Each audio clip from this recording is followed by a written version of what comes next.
You have ever had to drive around looking for a parking space? Right. Now, how many of you have ever been in an important meeting and either had to interrupt that meeting or eat the cost of the parking ticket because you can't leave that meeting, or you either interrupt the meeting? Right. Well, we have a solution. I'd like to introduce Parksy. So there are 100 million metered parking spaces in the United States today. And the best currently available solution costs more than $1,250 per space to install, requiring the city to install $400 per unit hardware sensors directly into the asphalt of the parking space. So we decided that there must be a better way to do that. Now there is. Parksy, a solution that works as an add-on to a municipality's existing parking meter infrastructure or as a standalone parking solution. I'm really excited for my date downtown at the Driscoll tonight, but I'm running kind of late. I hope I can find a parking spot. Oh wait, I can use Parksy. I should probably pay that parking fine I just got, but I'll do that later. Right now I need to get to my date.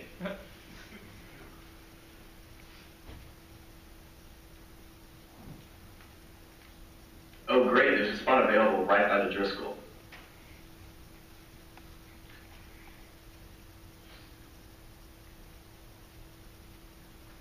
My date is going great, but my meter's about to expire.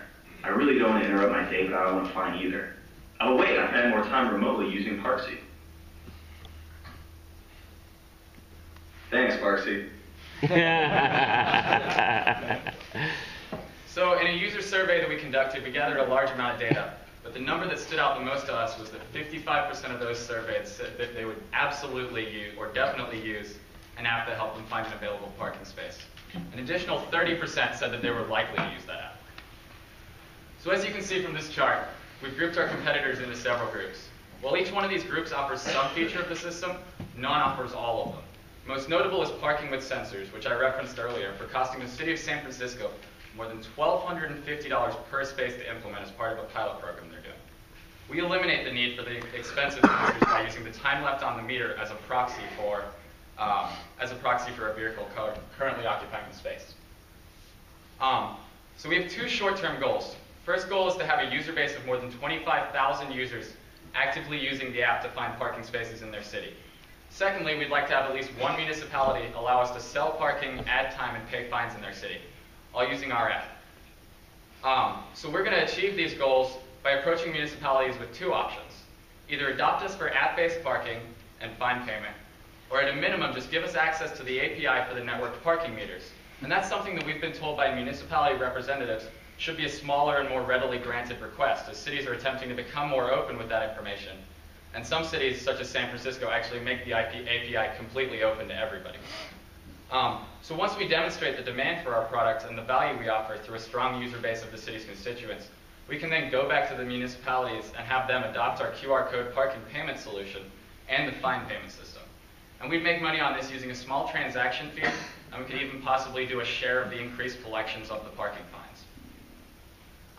So in the last 48 hours with a 5-person team, we were able to build both an iOS and an Android prototype, as well as create a web presence at Parksy.co.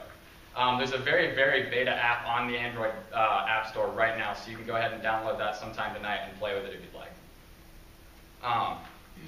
So now that you've seen what we can do in 48 hours, we're interested in pursuing this further and trying to achieve those goals that we set earlier. So in order to accomplish those goals, there are a few things that we need. We feel that we need $20,000 to cover legal, additional development, testing, hardware, and initial rollout. We need a physical space in which to work, and we need somebody with connections to municipalities so that we can get access to those APIs and potentially even offer them a full implementation. And now we're going to give you a live demo.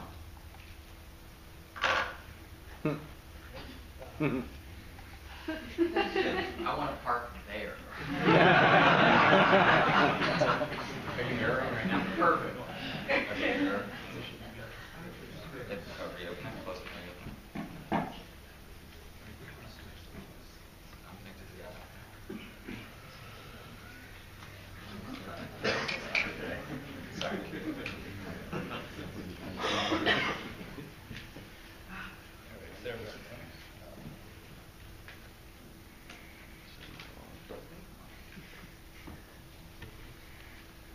Fortunately, we have a couple minutes spare to get this thing done. So. What do you say?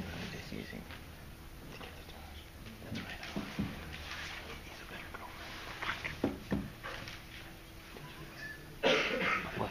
What? He just said you're his girlfriend. He just what? He said you're his girlfriend. How does mom be? So we have a very prototype app for developer iPhone that I'm going to show you on my iPad today. And so basically you start by just clicking Park, and we have it brings up a bunch of we have database created already for the parking spaces that we think that would be open. So we see information for the parking spaces already available, and then we can scan a QR code. So when you arrive at the parking space, there is the QR code right on the meter. And it's accessing a database, and just to show you that it's actually different, it's actually accessing a database. We can scan a different QR code, and it will pull up different information. Here you go. So from there, you just enter how many hours you need to park, and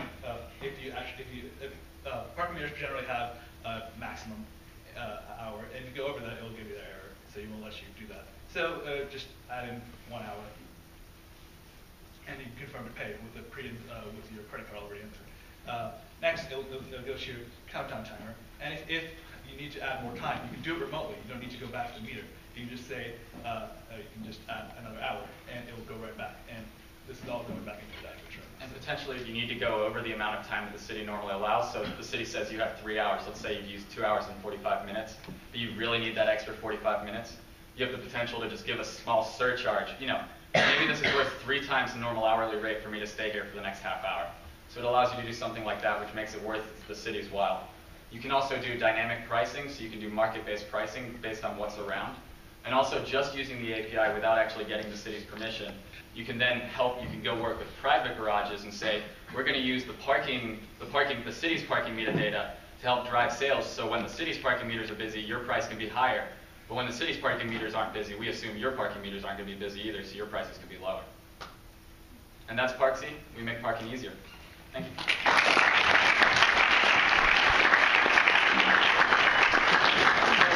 Q&A for Parksy. So Apple does a 30-70 revenue split, right, on financial transactions that go through their store. So you're going to leave 30% on the table, right? We're going to give this away for free. But how do you? Okay. I mean, so is there a way to get away from having to pay Apple? From having to pay Apple? Well, so if we're taking a small transaction fee, not on the user's purchase or anything like that, we're giving it to the user for free. We're giving it to the city for free. But when the city implements our solution, we take a 1% cut on that parking space. You know, so for instance, LA has 32,000 single metered parking spaces. The average is $4.50 per hour. It comes out to like $160,000 an hour of parking. So if you can get even 10% of that and then 1% of that, it's a significant hourly income. They're collecting credit cards, not using the iTunes account. Yeah, not using the iTunes account. We collect credit cards, but we don't collect the credit card from the new user until they actually arrive at the meter and scan the QR code. That way they see the QR code is physically there, so there's that trust already established.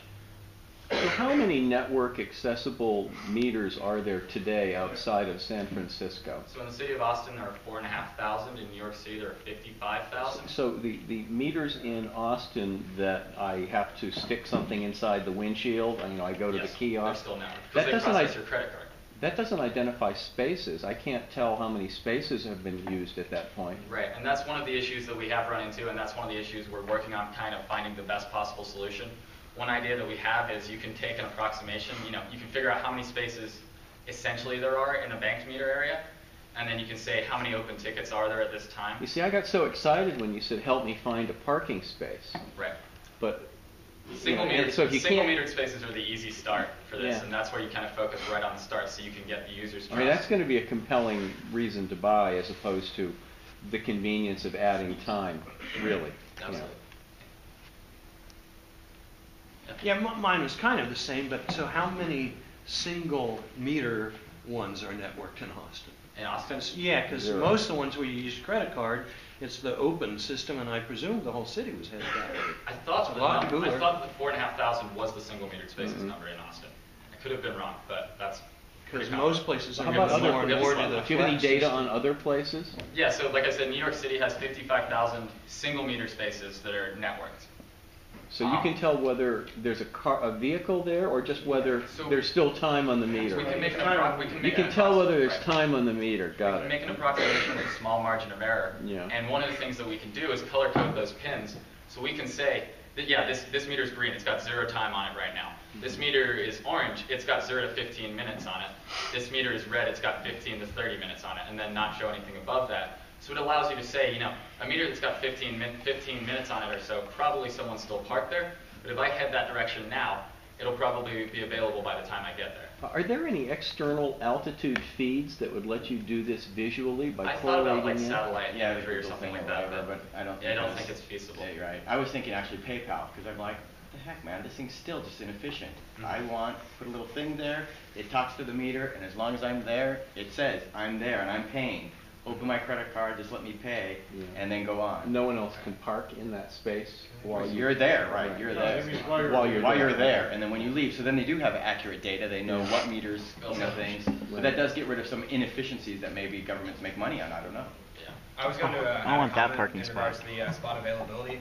One thing we didn't demonstrate in the app because we never left the app, but when you do leave the app, it pops up a notification and then the notification bar on both Android and iPhone, letting you know the amount of time you have left on the spot. So when it gets to 0, the spot is free to be taken again. Also, to dismiss the notification, like when you get back to your car, you dismiss the notification if you still have time left, and that will let us know that the spot is ready to be taken again. In addition to that, when you arrive at the parking spot that we directed you to, you do have the option to press, if the space isn't actually available, so somebody hasn't paid for the meter, you press space full. In the short term, at least, it reports it to us and we take the pin down. In the long term, the potential is there to report it to the city so that they can dispatch a meter person to deal with that person that hasn't paid. So you can make meter maids more efficient too. Make friends. Something, yeah. Make friends. Yeah. So actually, 25% of the people we surveyed said they would report people knowing that that was going to get them a fine. Uh-huh. So, There's an app for that. Here I am trying to order for other people. thank you very much.